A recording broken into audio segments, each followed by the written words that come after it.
주님의 평화를 빕니다. 오늘도 하나님께서 여러분의 인생에 활짝 열어주신 복된 날 되시기를 주님의 이름으로 축복합니다. 오늘 아모스 7장 7절에서 9절의 말씀으로 죽음의 침묵이다는 제목으로 하나님 말씀 전해드리고자 합니다.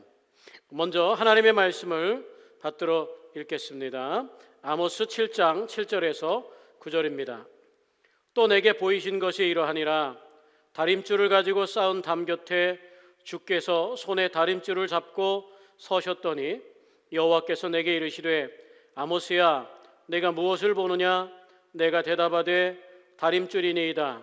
주께서 이르시되 내가 다림줄을 내 백성 이스라엘 가운데 두고 다시는 용서하지 아니하리니 이삭의 산당들이 황폐되며 이스라엘의 성소들이 파괴될 것이라. 내가 일어나 칼로 여로보암의 집을 치리라 하시니라. 아멘. 주님께서는 오늘도 우리와 함께 계십니다. 우리를 사랑하시는 주님께서 우리에게 격려와 축복을 주실 때에 더 귀한 삶을 누리시기를 축원합니다. 오늘 아모스 7장 7절에서 9절의 말씀을 가지고 죽음의 침묵이다는 제목으로 하나님 말씀 전해드립니다. 오늘 본문 앞에 두 개의 환상을 먼저 봤습니다. 메뚜기 환상 그리고 불의 환상을 봤습니다. 그런데 두 개의 환상은 하나님께서 아모스의 중보를 들으시고 다 그 파멸을 멈춰 주셨습니다. 용서하셨습니다. 그분의 자비를 베풀어 주셨습니다. 그런데 오늘 우리가 읽은 이 다림줄 환상은 그런 하나님의 자비에 대한 이야기가 아닙니다. 특별히 오늘 이 말씀을 보면 특별히 빠진 것이 있는데 바로 3절에 1절에서 3절에 보면 1절에 환상을 보고 2절과 3절에 아모스 선지자의 중보가 나오고 하나님의 용서가 선포됩니다. 4절에서 6절에도 4절에는 환상을 본 것이 나오고 5절과 6절에는 아모스의 중보와 하나님의 용서의 선포가 나옵니다. 그런데 오늘은 이 7절에서 9절의 환상은 먼저 환상을 본 다음에 곧바로 하나님의 질문이 이어집니다.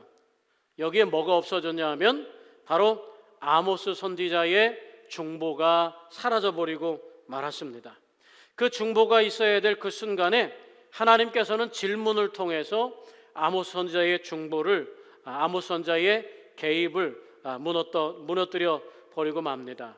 저는 이런 아모스 선지자가 침묵할 수밖에 없는 이 순간, 이 예언자의 침묵은 바로 무시무시한 죽음의 침묵이다라고 이렇게 생각합니다. 우리가 때로는 침묵을 통해서 영성을 얻기도 하지만 우리의 침묵은 하나님의 더 깊은 대화를 듣는데 사용되지만 오늘 아모스 선지자가 가졌던 침묵은 바로 하나님의 피할 수 없는 심판에 대해서 더 이상 중보할 수 없는, 기도할 수 없는, 더 이상 소망이 없을 때 하게 되는 그런 침묵을, 절망의 침묵을 말합니다. 이 침묵은 8절에 하나님께서 선언하시는 다시는 용서하지 아니하리니라는 말씀과 이어지면서 그 용서하지 않겠다는 하나님의 말씀이 압도적으로 작용하고 있음을 보여주고 있습니다. 오늘 아모스 선지자가 중보할 수 없는 이 죽음의 침묵, 우리 삶에 하나님을 향하여 기도할 수 없는, 기도가 받아들여지지 않는 무시무시한 죽음의 침묵이 있음을 생각하면서 오늘 이 말씀을 듣게 되길 원합니다. 오늘 말씀을 통해서 우리가 먼저 생각해 봐야 될 말씀은 바로 멈춰진 용서의 때라는 거예요. 첫 번째로 멈춰진 용서의 때인데 오늘 여기 보면 언어 유희가 나옵니다. 이 아모스 선지자에게 있어서 문학적인 특별한 기법이 있는데 그 가운데 하나가 언어 유희입니다. 비슷한 단어, 물론 아모스 선지자만 그런 게 아니고 성경에 보면 그런 언어 유희를 예수님께서도 많이 사용하셨습니다. 다시 말하면 같은 비슷한 발음의 단어를 차입해 가지고 더 중하게 경고를 줄 수 있는 말씀입니다. 여기 보니까 그 언어 유희는 바로 다림줄이라는 말입니다. 오늘 7절과 8절에 보면 다림줄이란 말이 3번이나 반복해 나옵니다.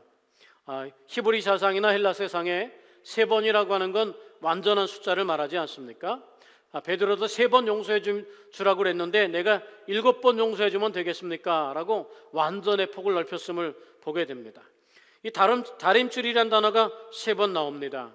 바로 이 건축의 측량의 도구인 이 다림줄이 히브리어는 바로 이나크라는 단어입니다. 그런데 이 이나크는 바로 이나흐라고 하는 단어랑 유사한데 이 다림줄과 비슷한 발음인 이나흐는 무슨 뜻이냐면 바로 신음한다, 슬퍼한다는 뜻이에요. 오늘 환상을 봤습니다.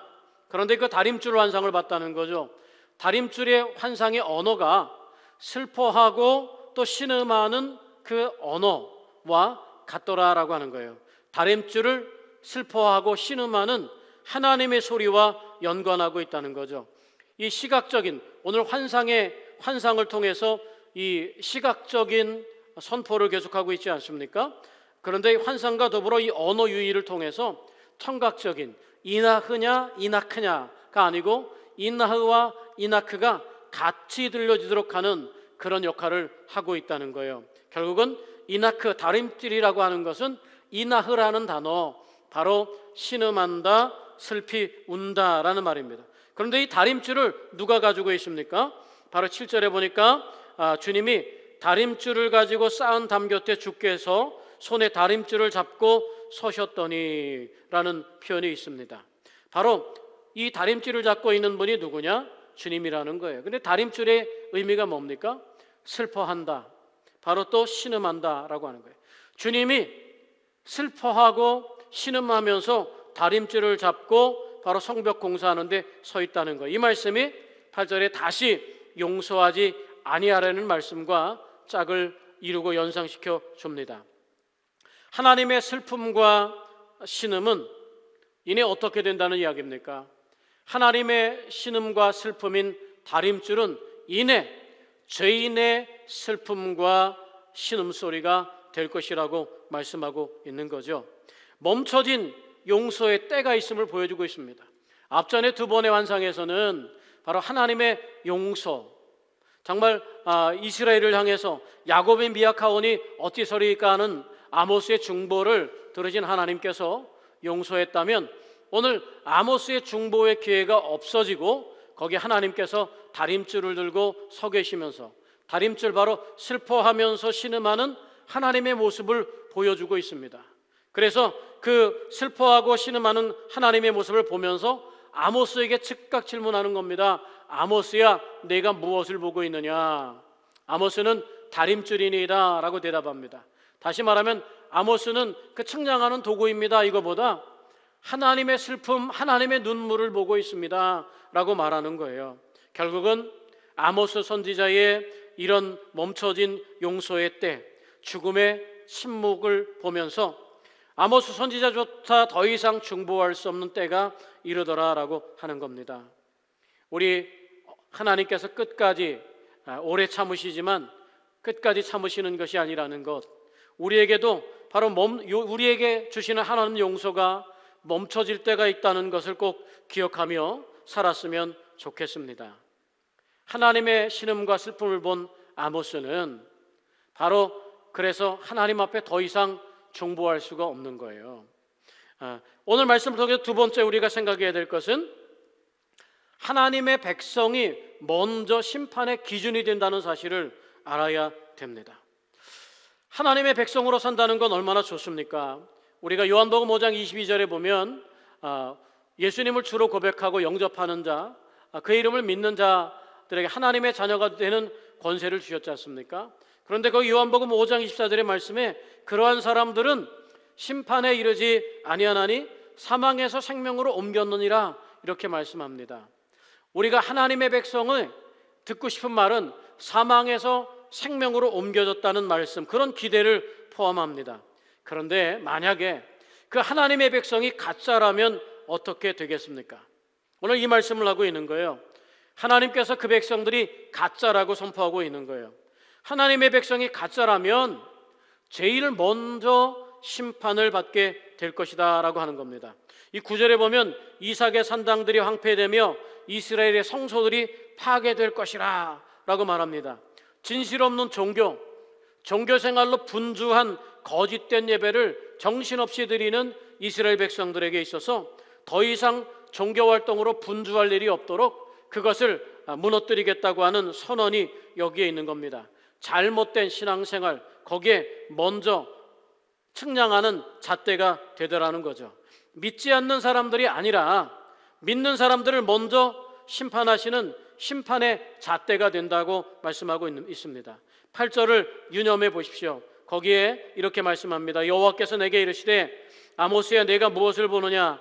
내가 대답하되 다림줄이니라. 주께서 이르시되 내가 다림줄을 내 백성 이스라엘 가운데 두고 다시는 용서하지 아니하리니. 하나님께서 측량하는 다림줄을 가졌는데 그거를 누구 옆에 두냐면 이스라엘 가운데 둔다는 거예요. 다림줄을 누구에게 사용하느냐? 여러분, 다림줄은 무엇입니까? 건축을 측량하는 거예요. 성벽에 서 있지 않습니까? 거기 말씀해 보니까 7절에 보니까 다림줄을 가지고 쌓은 담 곁에 주께서 손에 다림줄을 잡고 서셨더니 이렇게 말해요. 다시 말하면 다림줄이 성벽을 짓는데 성벽이 똑바로 지어져야 되지 않습니까? 성벽이 기울어지면 어떻게 되는 거예요? 무너져 버리고 말지 않습니까? 그래서 다림줄을 재면서 성벽을 쌓았는데 잘못 지어졌다는 거예요. 그런데 그걸 누구에게 먼저 한다는 겁니까? 이게 제대로 됐는지 제대로 되지 않았는지 먼저 부름받은 이스라엘 백성에게 한다는 거예요. 내가 다림줄을 내 백성 가운데 두고 그랬는데 가운데 뒀는데 늘 다림줄에서 어긋난 겁니다. 그러니까 하나님께서 더 이상 용서하지 아니하리라 선포하고 있습니다. 오늘 주님께서는 늘 다림줄을 가지고 계셨습니다. 그런데 여기 말씀해 보면 다림줄에 맞춰서 건축한 것이 아니라 다림줄과 함께 건축되어져 있어요. 그러니까 건축이 된 다음에 다림줄을 재본 게 아니라 매 순간 건축하는 순간에 다림줄이 함께 있었다는 거예요. 그건 무엇을 말씀하냐면 이스라엘 백성들에게 늘 하나님이 계셨다는 거예요. 언제든 예언자가 있었다는 거예요. 거기에 율법이 있었고 하나님의 은혜가 항상 있었다는 거예요. 우리가 오늘 하나님의 말씀이 우리 곁에 있고 또 우리가 하나님의 은혜가 항상 우리 곁에 있었는데도 불구하고 최종적으로 측량해 보니까 어째요? 그 성벽이, 그 건축물이 제대로 지어지지 않았다는 거예요. 다림줄로 돼서 지어지지 않으면 그건 어떻게 해야 됩니까? 우리도 건축 허가대로 지어지지 않으면, 허가가 난 대로 설계대로 지어지지 않으면 그 건축물은 다시 분해해야 돼요. 다시 무너뜨려야 됩니다. 무너뜨리고 다시 짓든가 해야 됩니다. 오늘 하나님께서 늘 곁에 다림줄이 있었는데, 하나님의 은혜와 율법이, 말씀이 늘 곁에 있었는데도 불구하고 어그러졌어요. 예배가 어그러졌고 삶이 어그러진 이스라엘 백성들에게 말씀하고 있는 거예요. 너희는 늘 진리가 옆에 있다고 그래서 진리가 옆에 있었지만 너희 자신이 진리가 되지 못했다라고 하는 겁니다. 우리도 그런 말씀 듣잖아요. 예수님은 좋은데 교인은 싫어요.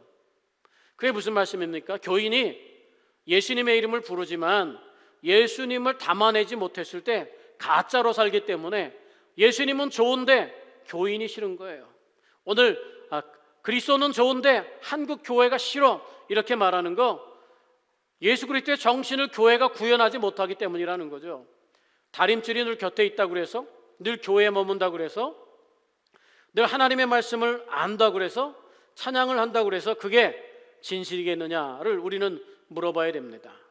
하나님의 백성인데 거짓되게 하나님의 측량의 다림줄에서 벗어나게 되면 결국 하나님의 용서와 긍휼이 멈추는 때가 있다는 거예요. 용서의 시간이 끝났음을 보여주고 있는 겁니다. 그 마지막 적용된 그 기준인 다림줄이 마지막에 가서 잰 게 아니라 처음부터 거기에 있었다는 거예요. 그것은 오랜 시간 동안 하나님의 용서가 있었다는 걸 보여주고 있습니다. 오랜 시간 동안 하나님의 은혜가 있었음을 보여주고 있습니다. 쌓은 담 곁에 계신 주님을 본 아모스는 침묵할 수밖에 없어요. 이런 상태가 바로 정말 우리에게 있어서 가장 두려운 침묵입니다. 가장 무시무시한 죽음의 침묵이 바로 우리가 이런 상태에 들어가는 것입니다. 9절에 보면 여로보암의 집을 치리라는 말씀이 포함되어 있습니다. 먼저 된 이스라엘 백성, 예배하는 이스라엘 백성, 이삭의 산당을 황폐하게 하고 이스라엘의 성소들을, 예배의 처소들을 파괴하는데, 그것과 더불어 여로보암의 집, 바로 왕족들을 말합니다.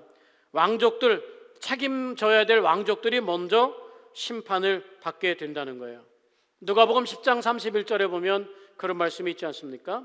그러나 먼저 된 자로서 나중되고 나중된 자로서 먼저 될 자가 많으니라. 우리는 나중되었다가 먼저 되면 좋겠지만 먼저 되었다가 나중되는 일 없이 다림줄의 측량에서 어긋나서 다시 무너지는 일이 없어야 될 줄로 믿습니다. 죽음의 침묵이 오기 전에 깨어나야 하는 것, 그게 바로 이스라엘 백성이 해야 될 일입니다. 오늘날 죽음의 침묵이 이 땅에 오기 전에 이 민족이, 이 교회가, 하나님의 백성이 깨어나는 것, 그것을 소망하면서 오늘 이 새벽에도 여러분이 기도할 수 있게 되기를 주님의 이름으로 축원합니다. 기도하겠습니다. 하나님 아버지, 멈춰진 용서의 때가 있음을 보여줍니다. 이스라엘 백성과 하나님 사이에 중재했던 아모스도 하나님의 신음, 하나님의 슬픔을 보면서 더 이상 중재할 수 없는 가장 무시무시한 죽음의 침묵을 갖게 됩니다. 우리 인생에 그러한 때가 오기 전에 우리가 깨어있게 되길 원합니다. 하나님의 선택을 받은 백성들이 먼저 다림줄의 심판의 기준으로 선다는 사실을 오늘 우리는 말씀을 통해 배웁니다. 주님의 사랑을 알았고, 주님의 말씀을 알았고, 주님께 예배하는 것을 알았고, 주님을 우리 입술로 고백함을 알았음에도 불구하고 여전히 하나님의 다림줄에서 어긋난 삶을 사는 우리 삶에 있다면 우리 반드시 기억하고, 주님, 하나님의 용서가 멈추는 그때가 있음을 기억하면서 깨어있게 하여 주옵소서. 오늘은 이 땅과 이 민족, 또 우리 자신과 교회를 위해 기도합니다.